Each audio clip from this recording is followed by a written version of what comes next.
আফগানিস্তানের বিপক্ষে ওডিআই সিরিজের জন্য বাংলাদেশের ১৬ সদস্যের স্কোয়াড ঘোষণা করল বিসিবি।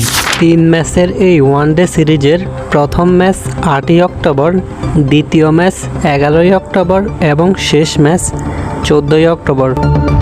একে একে দেখে নেব বাংলাদেশের ১৬ সদস্যের স্কোয়াড।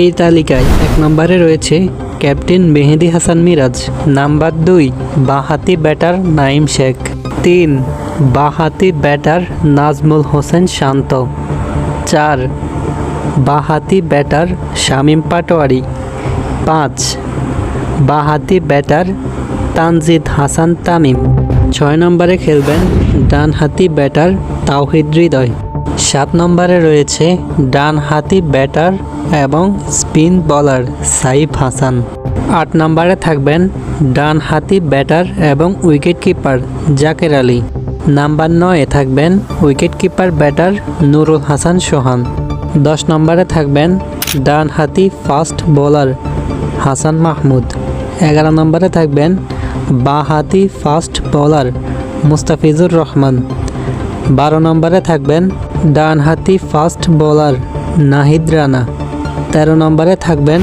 অলরাউন্ডার রিশাদ হোসাইন, ১৪ নম্বরে থাকবেন স্পিন বোলার তানবীর ইসলাম, ১৫ নম্বরে থাকবেন ডানহাতি ফাস্ট বোলার তানজিম হাসান সাকিব, ১৬ নম্বরে থাকবেন ডানহাতি ফাস্ট বোলার তাসকিন আহমেদ।